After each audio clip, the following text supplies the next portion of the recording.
Oh, hi everyone. Welcome to episode 3 of Science with Mr. J. Have you ever sat around and thought about how a straw works? It's actually a little more complicated than you'd think. When you suck the air out of a straw, you create a low pressure area at the top of the straw. And then it's actually the weight of the atmosphere that pushes the fluid outside of the straw, up the straw into that lower pressure area. So it's actually the pressure of the atmosphere and gravity pulling the atmosphere down that do most of the work when you're drinking from a straw.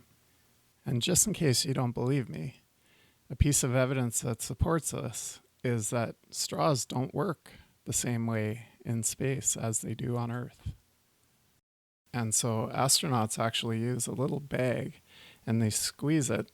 There is still a little straw on it, but they basically squeeze the fluid into their mouth to drink. Okay, let's head back down to Earth here. And this fancy machine is called a barometer.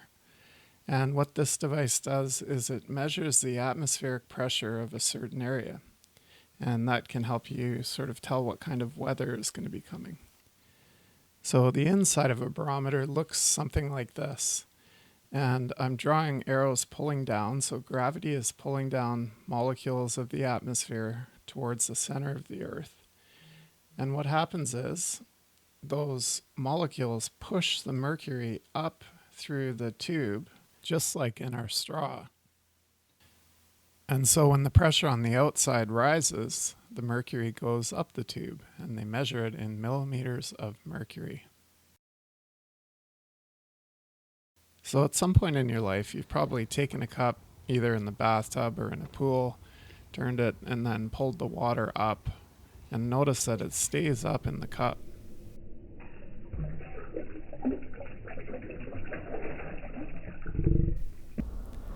And you can even take a little piece of cardboard and put it underneath, and the combination of the atmospheric pressure and the surface tension of the water keeps that cardboard firmly attached to the glass.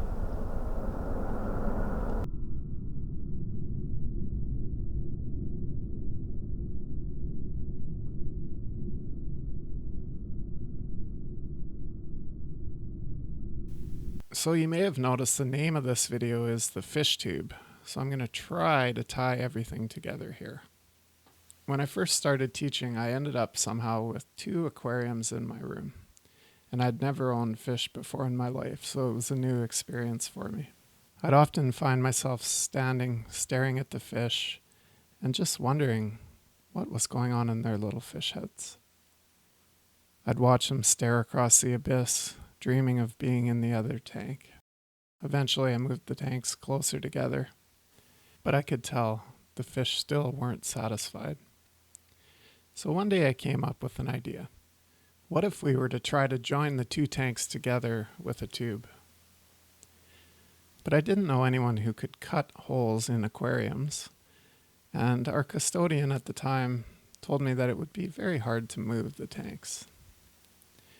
So I gave up on prototype 1 and started dreaming about a tube that went above the tanks. I thought that if you could somehow get water into a tube or a container that looked something like this, the atmospheric pressure pushing down on the rest of the water in the aquariums should keep the water up in the tube, just like the glass I showed you earlier. So I spent the next few weeks driving around Winnipeg, finding all the parts for the fish tube. And eventually it was made. We filled it up. We stuck 2 yogurt containers in the ends. We flipped it over.